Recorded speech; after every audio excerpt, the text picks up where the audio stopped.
বাজার দেখে বোঝার উপায় নেই, চাহিদার তুলনায় রয়েছে সরবরাহে ঘাটতি।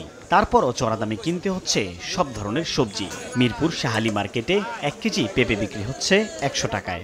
100 টাকা পেঁপের কেজি চাচ্ছে, তো আসলে এটা আমার মনে হয় না যে এটা কোনো যুক্তিযুক্ত কথা। এটা রাজধানীর এই বাজারে 1 কেজি বেগুন কিনতে ক্রেতাকে গুনতে হচ্ছে 90 টাকা।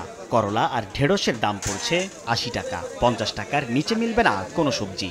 দাম বৃদ্ধির জোয়ারে সপ্তাহ ব্যবধানে 50 টাকা বেড়ে কাঁচামরিচের কেজি ঠেকেছে 150 টাকা। ক্রেতাদের অভিযোগ, পণ্যের সঙ্গে বিক্রেতারা যেন বাজারে এনেছেন দাম বৃদ্ধির চুক্তির ভান্ডার। পেঁপেটা কিন্তু এখন সিজন না, একদমই আনসিজন। এটা শীতের মৌসুমে অনেক গাছ একদম জায়গা ধরে, আর এখন কিন্তু তেমন একটা ধরে না। সামর্থ্যের মধ্যে যেখানে 1 কেজি নেওয়ার কথা ছিল লিস্ট ধরা দিয়েছে, এখানে হয়তো আমি আধা কেজি কিনে নিয়ে যাবো। পাল্লা দিয়ে বেড়েছে মাছের দামও। সপ্তাহের ব্যবধানে পাঙ্গাস আর তেলাপিয়া মাছের কেজিতে বেড়েছে 50 টাকা, বিক্রি হচ্ছে 220 টাকায়। পাবদার জন্য গুনতে হবে 500, আর চিংড়ির কেজি উঠেছে হাজারের ঘরে। কেজিতে 40-50 টাকা বেড়ে গেছে।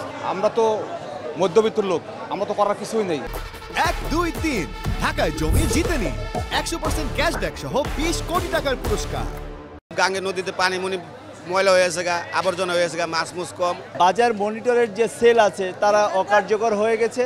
মাংসের বাজারে গত সপ্তাহে 210 টাকা কেজি দরে বিক্রি হওয়া ব্রয়লারের দাম শুক্রবার সকালে উঠেছে 230 টাকায়। কেজি ওজনের সোনালী কিনতে গুনতে হচ্ছে 400 টাকা। সরবরাহ কমের কারণে দাম বাড়ছে বলে দাবি বিক্রেতাদের। ডিমের ডজন ঠেকেছে 150 টাকায়। 200 টাকার নিচে তো ব্রয়লার মুরগি দাম বাড়ার পর আর কমতেই আসে না। সেক্ষেত্রে আমাদের জন্য অনেকই কষ্ট হয়ে যায়। একটা সিস্টেমে চললে জনগণ আমরা আর কি বাজার করে স্বস্তি পাবো। যে জায়গায় আপনার মাল উৎপাদন হয় সেই জায়গার থেকে মাল দাম প্রতিদিন আপ ডাউন হয়। ডিমের দাম অনেক বেশি, 50 টাকা হালি নিচ্ছে। বাজারে গরুর মাংস বিক্রি হচ্ছে 750 থেকে 800 টাকায়, আর 1 কেজি খাসির মাংসের কেজি 1100 টাকা। সাইফুল ইসলাম, সময় সংবাদ, ঢাকা।